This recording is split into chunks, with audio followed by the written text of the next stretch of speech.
Hey guys, it's me, Abin. I'm back with another video. So today, we will be answering another frequently asked question about our Panasonic washing machine.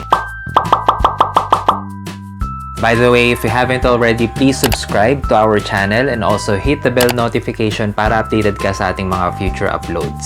This is about sa extension hose na ginagamit natin. So we have two, isa para sa inlet and isa para sa drain hose. Unahin muna natin yung inlet hose. So sa Ace Hardware po namin nabili yung extension hose. I can't remember the exact price.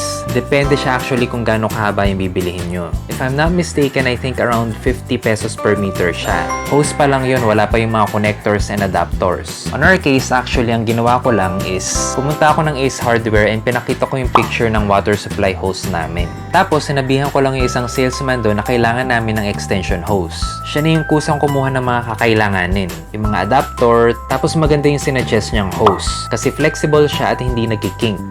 Unlike yung mga lumang type na garden hose na makunat at madaling matupi. Tinanong niya rin kami kung anong klaseng gripo yung meron kami. Bali, bumili na rin kami ng bagong gripo na stainless steel. So around 700 pesos yung nagastos namin sa hose, adapters, and connectors.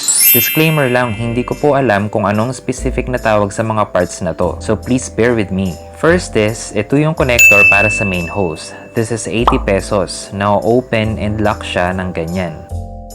Next is another connector, also 80 pesos. Next is an adapter. This is 190 pesos.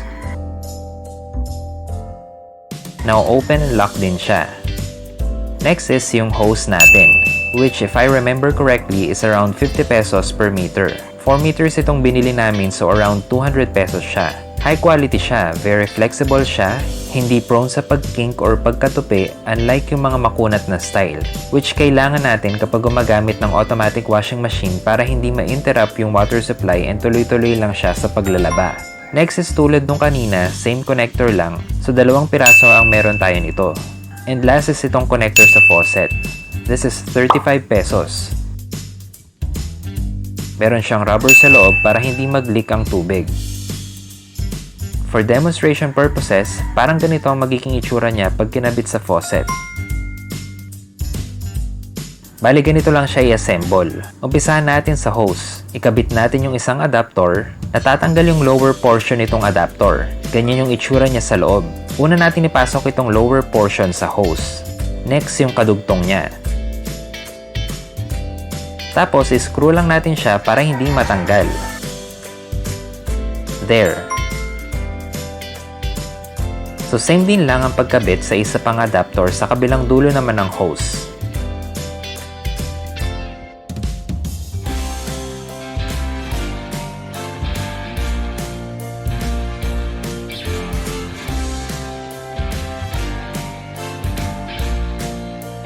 There.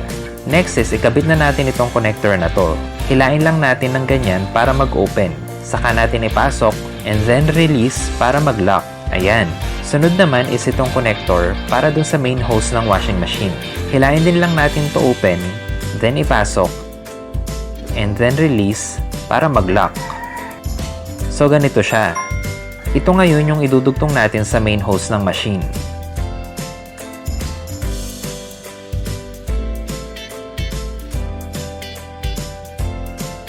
Ganyan.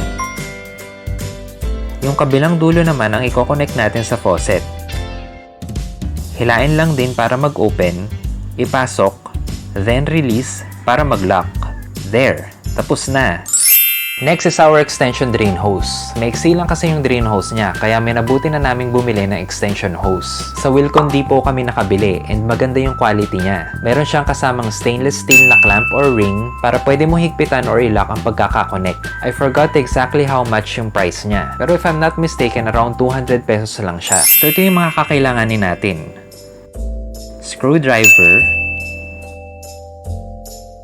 stainless steel clamp na kasama na doon sa binili nating hose, and yung extension drain hose.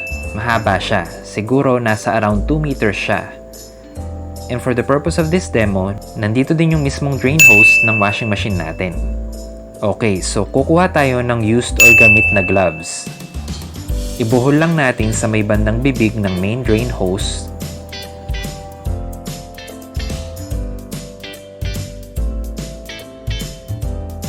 Then, ipasok na natin siya sa extension drain hose.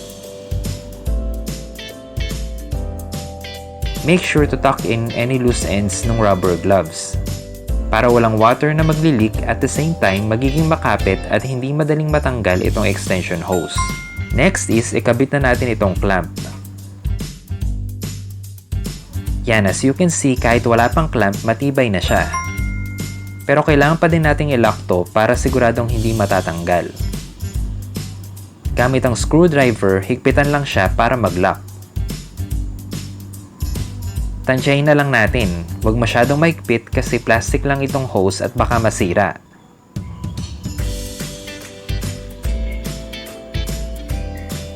There! Matibay na siya, mas matibay pa sa relasyon nyo ng jowa mo. And that ends our video today. If you have additional information, suggestions, or opinions about our topic for today, don't hesitate to share that on our comment section. Again, my name is Abidon. Thank you so much for watching. I'll see you again next time. Bye-bye!